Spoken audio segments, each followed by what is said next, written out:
আওয়ামী লীগ সবসময় এরকম, আজকে নতুন কিছু না।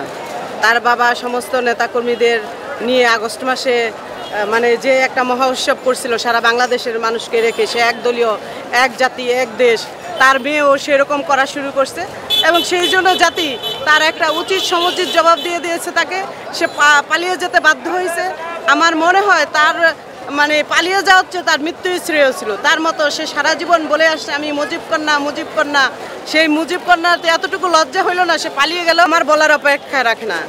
সারা বাংলাদেশের মানুষ সে যেভাবে নিলজ্জিত হয়েছে, একটা মানুষের জীবনে আত্মসম্মান, একটা একজন রাজনৈতিক নেতার, একজন প্রধানমন্ত্রীর, সে এতবার বিনা ভোটে প্রধানমন্ত্রী হয়ে মানে তার তো ভিতরে কোনো লজ্জা শরম নাই, তারও জাতির জন্য কোনো মায় নাই, তাদের নেতাকর্মীর জন্য মায় নাই। সে একা চলে গেছে।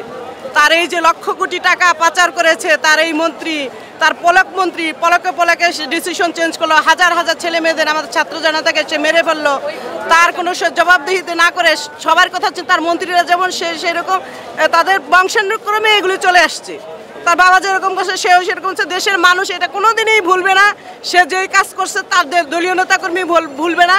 সেই তার যে অন্যায় কৃতকর্ম, বিএনপি বিশেষ করে বিএনপি আমার দলের জন্য, লোকের জন্য সে যা করছে, যে আয়নাঘর করছে আপনারা দেখেছেন, মাথার খুলি, পায়ের হাড়, এইগুলোর জন্য তার শতবার ফাঁসি দিলেও কিচ্ছু হবে না, তার শতবার ফাঁসি চাই। মহিলার আওয়ামী লীগ দেখার কিছু নেই, ওরা পচে গেছে। আমার নেত্রী দেশমাতা খালেদা জিয়া অনেক আগেই বলেছেন যে একদিন আওয়ামী লীগ পচে গলে শেষ হয়ে যাবে, নষ্ট হয়ে যাবে, আরও একদিন দেশ ধ্বংস করে চলে যাবে। তার কথা আজকে বলেছে অক্ষরে অক্ষরে। ওদের সাইজ করার জন্য আমাদের কিছু নেই, আমরা শান্তিপূর্ণভাবে আছি। সাধারণ জনগণ যাদের ওরা মায়ের পিট করছে, যারা অর্থ কেড়ে নিচ্ছে, তারা মানে এই মুহূর্তে তারা এইরকম অবস্থায় আছে যে ওদের দেখলেই মনে হয় যে খুন করে ফেলে। তো আমরা বরং জায়গায় জায়গায়, জেলায় জেলায়, সব জায়গায়, ওয়ার্ডে ওয়ার্ডে থেকে আমরা শান্তিপূর্ণ মানে পূর্ণ পরিবেশ বজায় রাখতেছি।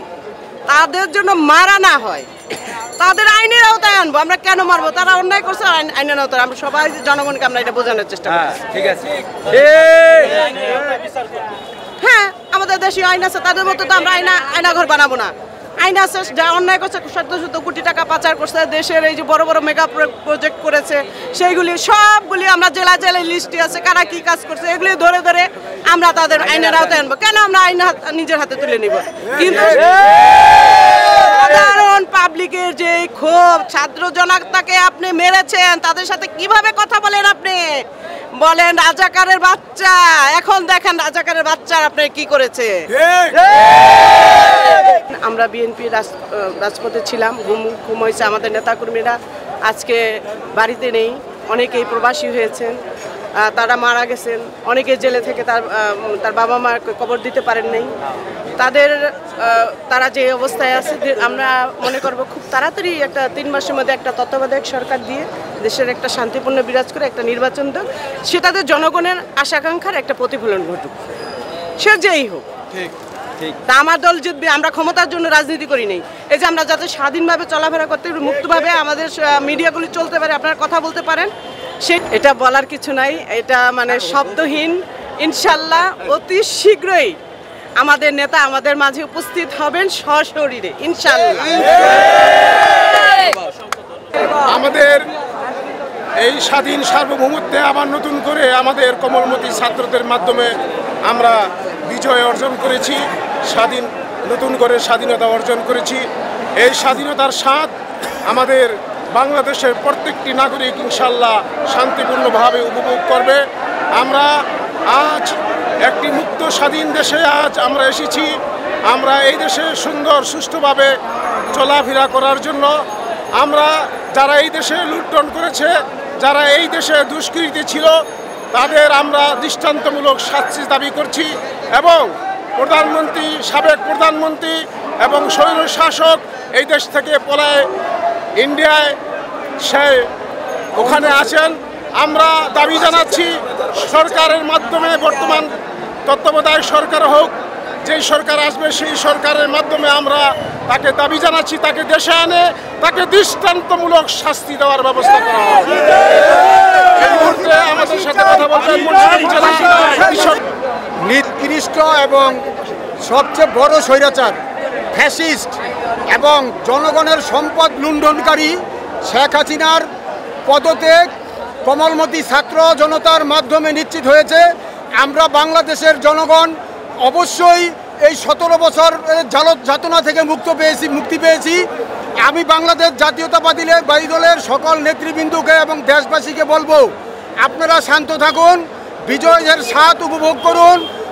নৃত্য গোষ্ঠী এবং আমাদের ওই হিন্দু বৌদ্ধ খ্রিস্টান যারা আছে তাদের সম্পদ, তাদের ধর্মীয় উপাসনালয় সব সেভ করবেন, কোথাও কোনো হামলা মামলা করবেন না।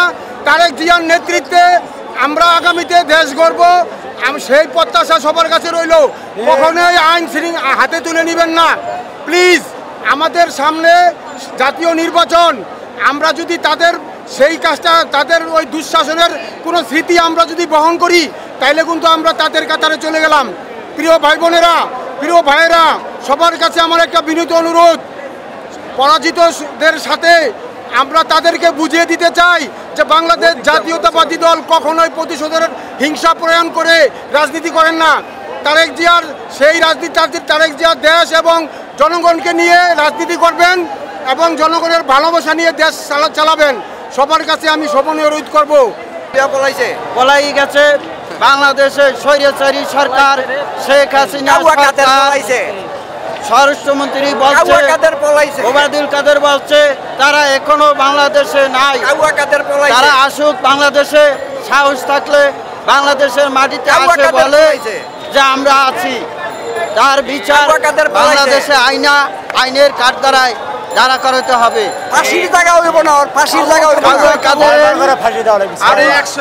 কাদের ফাঁসি চায় জনগণ, বাংলাদেশের জনগণ ফাঁসি চায়, স্বরাষ্ট্রমন্ত্রী ফাঁসি চায়।